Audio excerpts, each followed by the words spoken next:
ఏకగ్రీవంగా ఎన్నికైన ఎర్రవల్లి నర్సన్నపేట సర్పంచులు గ్రామస్తులతో బీఆర్ఎస్ అధినేత కేసీఆర్ సమావేశమయ్యారు.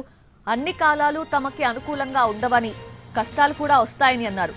కష్టాలొచ్చినా బెరవకూడదని కేసీఆర్ అన్నారు. మళ్లీ బీఆర్ఎస్ ప్రభుత్వమే వస్తుందని, తెలంగాణ పల్లెలకు తిరిగి మంచి రోజులు వస్తాయన్నారు. అప్పటి వరకు ప్రజలు అధైర్యపడొద్దన్నారు కేసీఆర్. గత బీఆర్ఎస్ ప్రభుత్వం అందించిన స్ఫూర్తితో పల్లెలను అభివృద్ధి చేసుకుంటూ ముందుకు నడవాలన్నారు. కొత్తగా ఎన్నికైన సర్పంచులు గ్రామాలను అభివృద్ధి చేసుకునేందుకు గొప్ప ఆలోచనలతో ప్రణాళికలు రూపొందించాలన్నారు.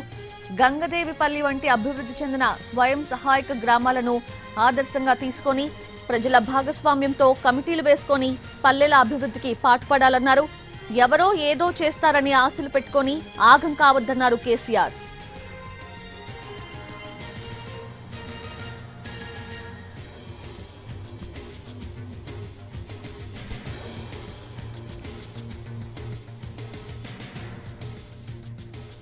ఏకగ్రీవంగా ఎన్నికైన ఎర్రవల్లి నర్సన్నపేట సర్పంచులు గ్రామస్తులతో బీఆర్ఎస్ అధినేత కేసీఆర్ సమావేశమయ్యారు.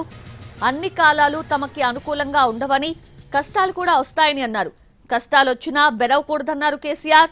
మళ్లీ బీఆర్ఎస్ ప్రభుత్వమే వస్తుందని, తెలంగాణ పల్లెలకు తిరిగి మంచి రోజులు వస్తాయన్నారు. అప్పటి వరకు ప్రజలు అధైర్యపడొద్దన్నారు కేసీఆర్. గత బీఆర్ఎస్ ప్రభుత్వం అందించిన స్ఫూర్తితో పల్లెలను అభివృద్ధి చేసుకుంటూ ముందుకు నడవాలన్నారు. కొత్తగా ఎన్నికైన సర్పంచులు గ్రామాలను అభివృద్ధి చేసుకునేందుకు గొప్ప ఆలోచనలతో ప్రణాళికలు రూపొందించాలన్నారు. గంగదేవిపల్లి వంటి అభివృద్ధి చెందిన స్వయం సహాయక గ్రామాలను ఆదర్శంగా తీసుకొని ప్రజల భాగస్వామ్యంతో కమిటీలు వేసుకొని పల్లెల అభివృద్ధికి పాటుపడాలన్నారు. ఎవరో ఏదో చేస్తారని ఆశలు పెట్టుకొని ఆగం కావద్దన్నారు కేసీఆర్.